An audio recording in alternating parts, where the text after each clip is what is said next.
A task common to all teachers is devising tests to determine whether a previously taught concept has been learned before introducing something new to students. However, objective test results do not guarantee that a student has developed anything beyond recall of the material presented. Performance assessment, on the other hand, can provide teachers with information about how well students understand what they've been asked to learn.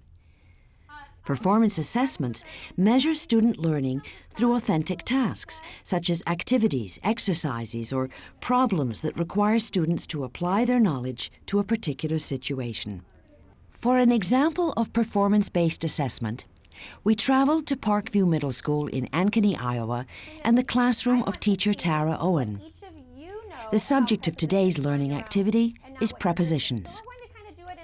As you will see, Mrs. Owens begins her lesson with a pre-assessment of her students' understanding of prepositions, and then moves to a performance activity.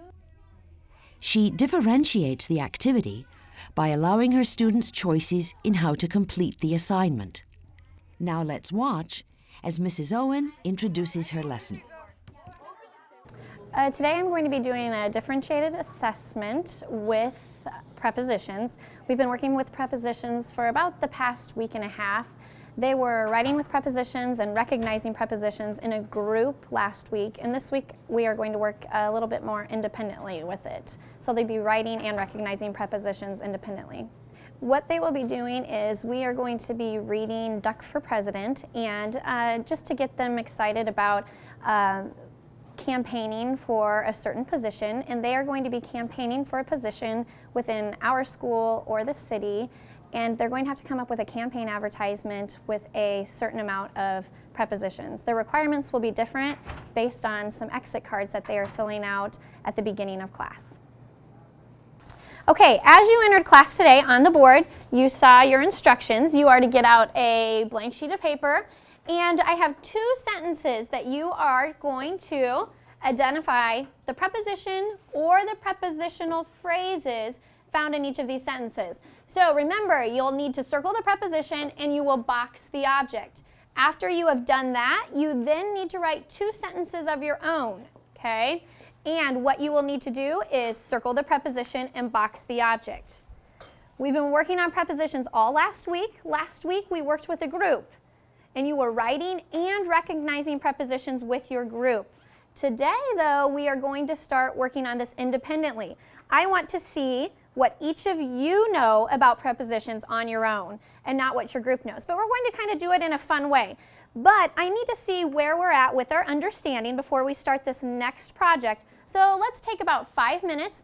Once you are done with this, you need to put the piece of paper up on the table, then go ahead and grab a whiteboard and eraser, and you can practice your spelling for a couple of minutes until everyone is completed, and then we'll start with our next assignment. Go ahead. Voices should be off during this time.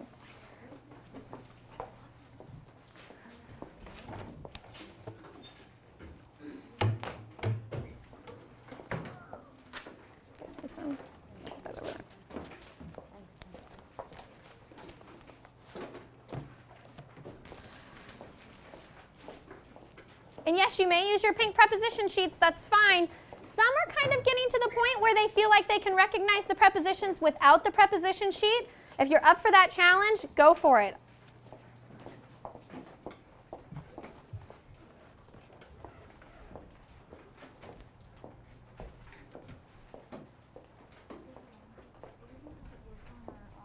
Preposition people today at all? You'll notice it says preposition people on Thursday. So can you start working on the task that's up there? I already did it. Where's it at? There. Okay, thanks. Notice the last instruction, place the paper on the Sounds good.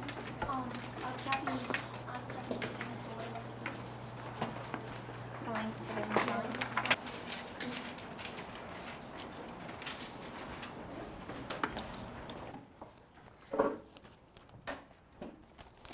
All right.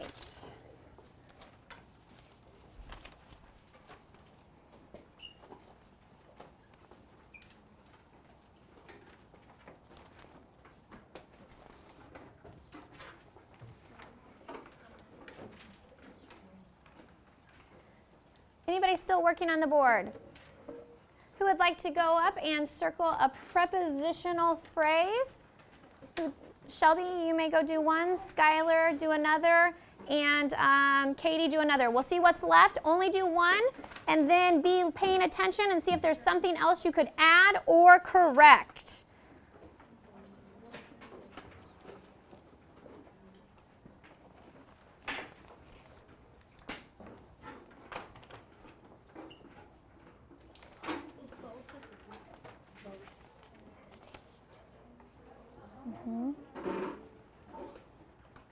Okay, something else, Brianna, you see? Head on up. Is it a correction or an addition? Okay.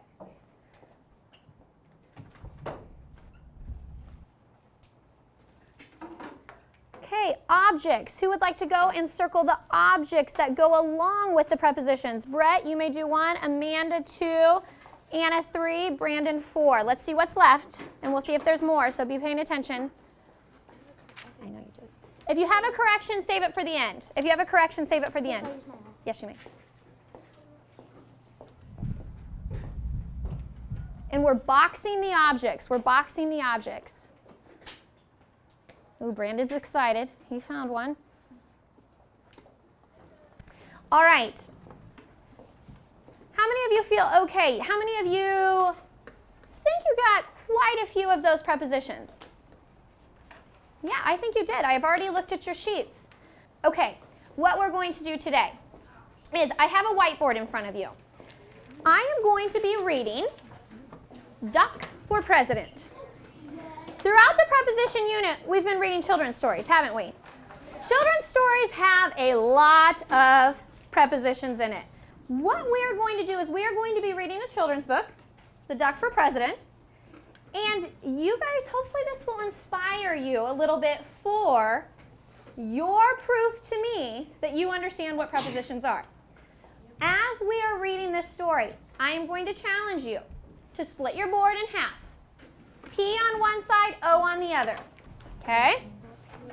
As I am reading, I would like for you to write down as many prepositions and their objects as you are able to. Now, there are a ton in here. I am not going to expect you to write them all, but write as many as you can.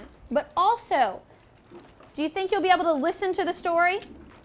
Okay, so write prepositions and objects, but also pay attention to the story because hopefully it will inspire you for our next project.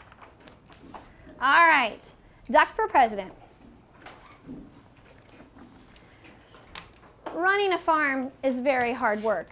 At the end of each day, Farmer Brown is covered from head to toe in hay, horsehair, seeds, sprouts, feathers, filth, mud, muck, and coffee stains. He doesn't smell very good either. So a few of you write a few things down. Lots of objects on that page. The animals have chores to do too. Pigs clean under the beds. Cows weed the garden. Sheep sweep the barn. Duck take out the trash, mow the lawn, grind the coffee beans. And at the end of each day, the pigs are covered in lint bunnies. The cows are covered in weeds. The sheep are covered in dust. And Duck is covered in tiny bits of grass and espresso beans. Ooh, some of you are writing like crazy. Duck did not like to do chores. He did not like picking tiny bits of grass and espresso beans out of his feathers. Why is Farmer Brown in charge anyway? Thought Duck. What we need is an election. He made a sign and hung it up in the barn. Farmer Brown must go. Farm election tomorrow. The next morning, Farmer Brown found a poster on his front door. Vote Duck for a kinder, gentler farm. Farmer Brown was furious. He ran to the barn and found the animals registering to vote. Voter registration. Voters must, 1, live on the farm, 2, show valid ID, and 3, be at least this tall. Well, the mice got together and protested the height requirement, So Duck crossed it off. On election day, each of the animals filled out a ballot and placed it in a box. The vote was counted and the results were posted on the barn wall. Farmer Brown 6, Duck 20. Farmer Brown demanded a recount on one sticky ballot was found stuck to the bottom of a pig. The new tally was Farmer Brown 6, Duck 21. The voters had spoken. Duck was officially in charge.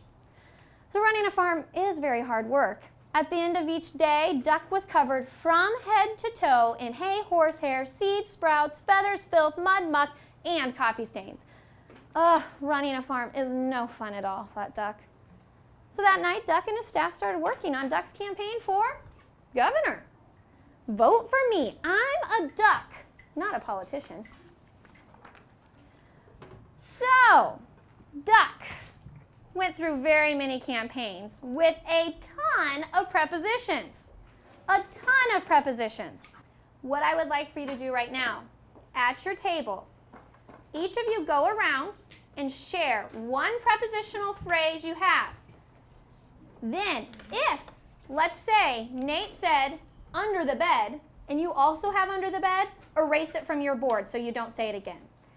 If there are any prepositional phrases you guys are in disagreement over, circle it, star it, and we will discuss it here in about 2 minutes. Go. I got on his campaign. I got owl feathers. You don't have on television. Nope, don't have that. How about of day, like at the end of the day? I don't have that. In hairspray. Okay. To tell.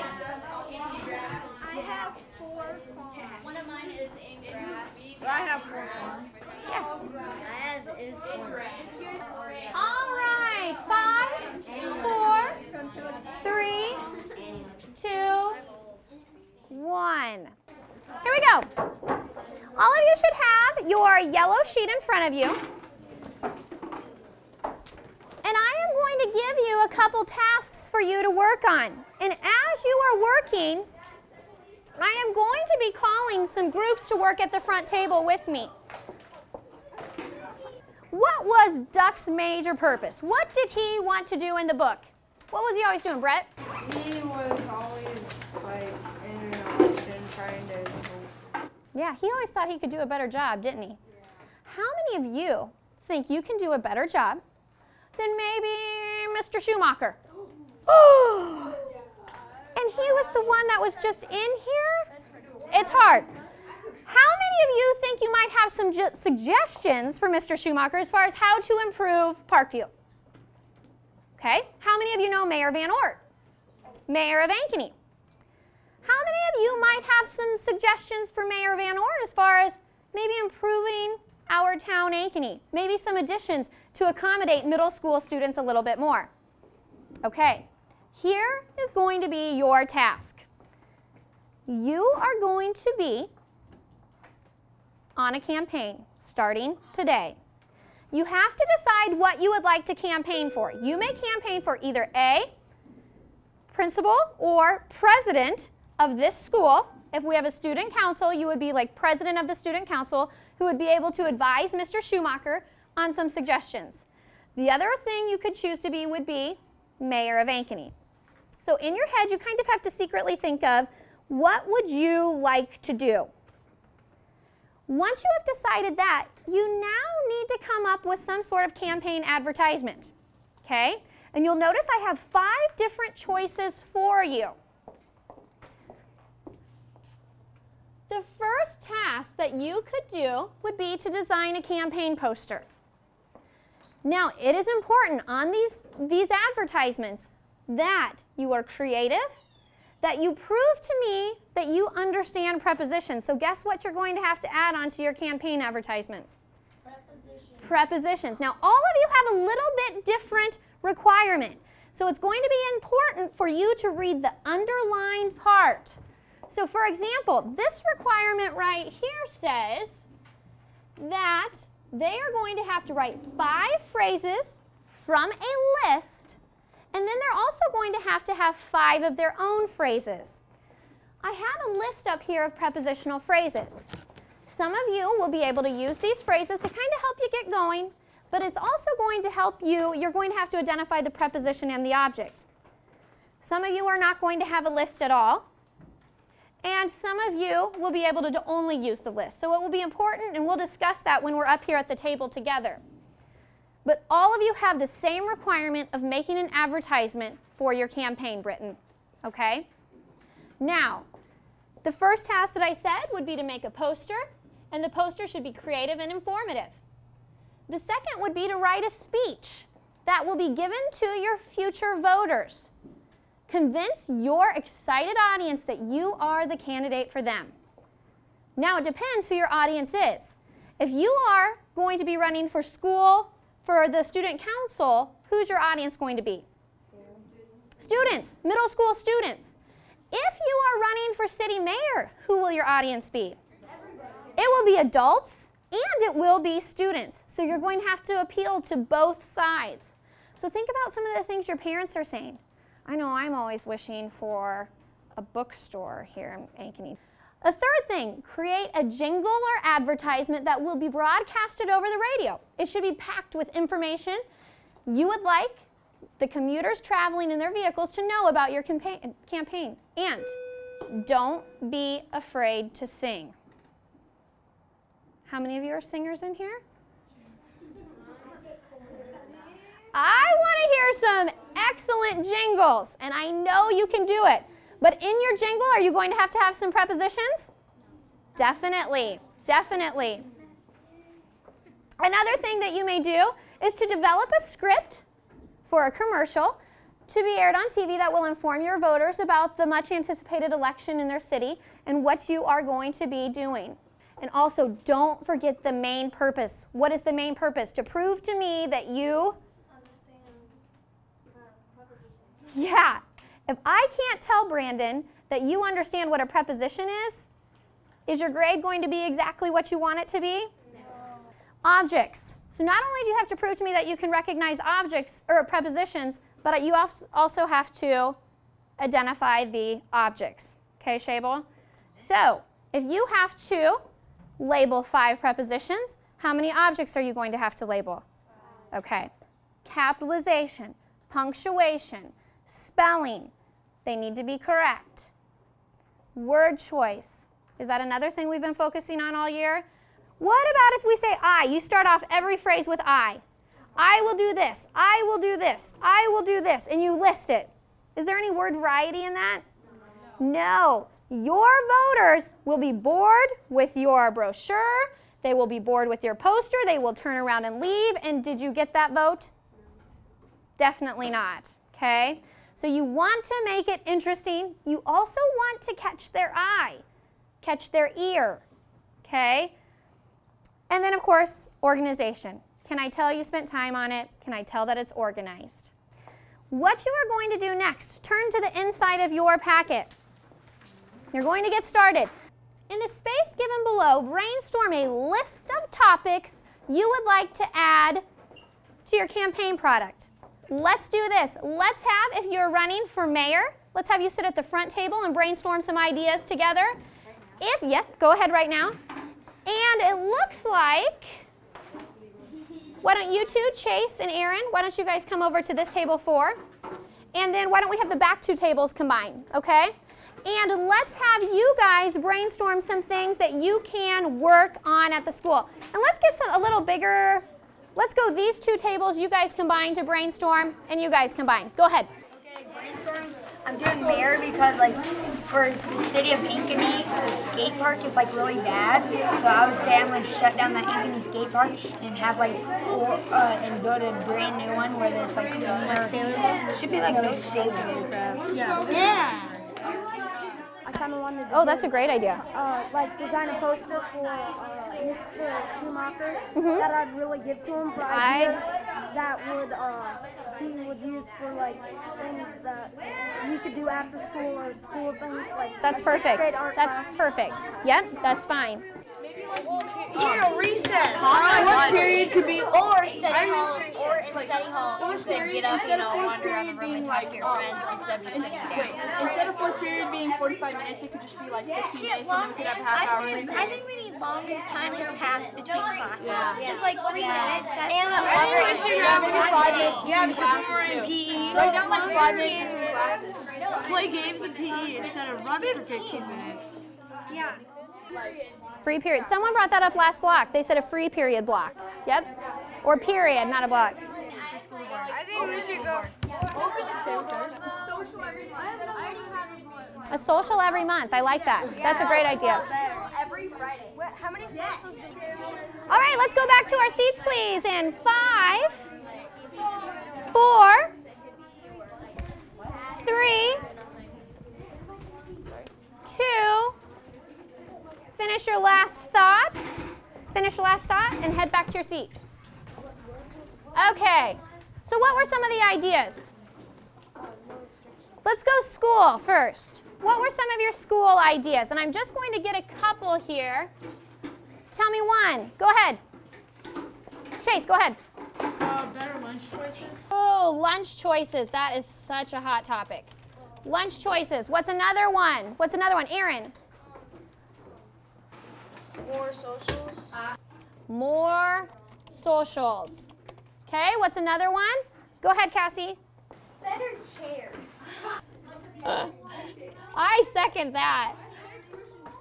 Miss Ellen. 5-minute breaks instead of 3-minute breaks. You don't have enough time during break. Oh, come on. All right. Okay. So there's a couple great ideas for the school. Let's go city people. What did you guys brainstorm? I'm going to put that over on a list over here. What do we have? Shable. I said that you should either shut down the skate park by the Ankeny pool, or they can like have K9 units and bodyguards there, or just policemen. We want to keep the skate park because I think a lot of people but we do. We need to make it a safer place. Other city thoughts? Nathan. More non-smoking areas. More non-smoking, like restaurants? I agree. I agree. Your next step today, your next step after you brainstorm, which I think a lot of you have a great start, is you are going to incorporate things with prepositional phrases to get ready for your campaign article. So, for example, this one that I have up here, an example would be we talk about a new library. That's something I hear out in the community a lot, about a larger library. Our town has outgrown the library we have. So I said, build a public library near the middle school. Did I incorporate a prepositional phrase into that? Okay, who would like to tell me what it is? Brett? Near. So you are going to, when you are using your brainstormed items to come up with your list, I want you still to circle your prepositions, and what will you do with your object? What will you do, Shelby? And what would the object be for this one? Nathan? You got it, okay? If you want to do complete sentences here instead of phrases, is that okay?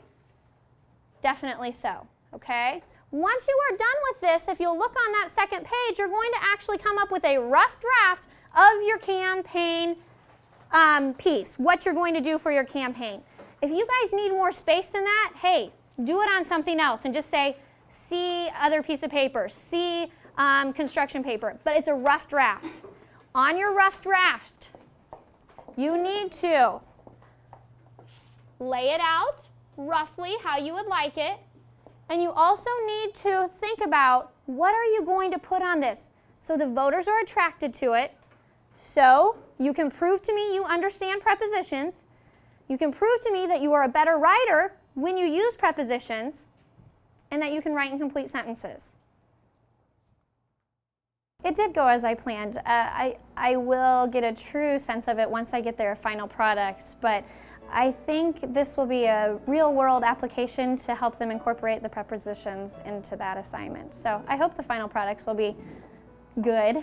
My first piece of just a little piece of assessment, and I already have a pretty good idea, but just for one last piece of data is for them to do something off the board where it's independent. They haven't had a chance to review a lot. It's really showing me if they're retaining the knowledge that we have.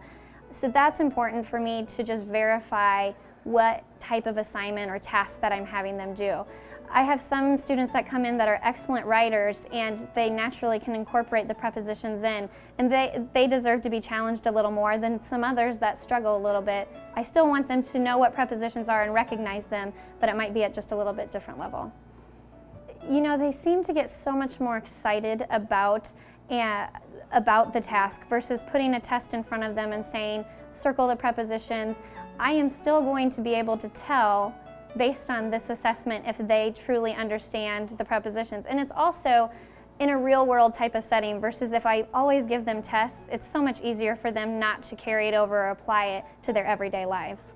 You know, this is about our school has kind of taken differentiation on as an initiative, and I think a lot of teachers do it, but to consciously think about how am I going to differentiate instead of trying to fit what you do into differentiation.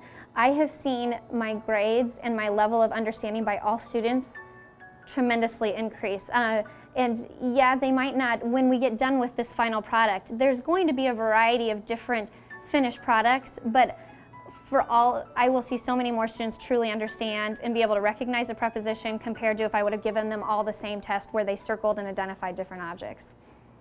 I love teaching, I find it rewarding, but I find it so much more rewarding when some of the students, I had a variety of students in my class today. I have some that have a behavioral where it's very hard for them to focus and stay on track, and to see them just hold on to that task and get really excited about it, and also to others that, you know, they'll be excited no matter what, but to feel challenged and to say, you know what, can I incorporate a song with the commercial and do a double thing? Oh, I love being able to see all of them mold the product into what fits them best.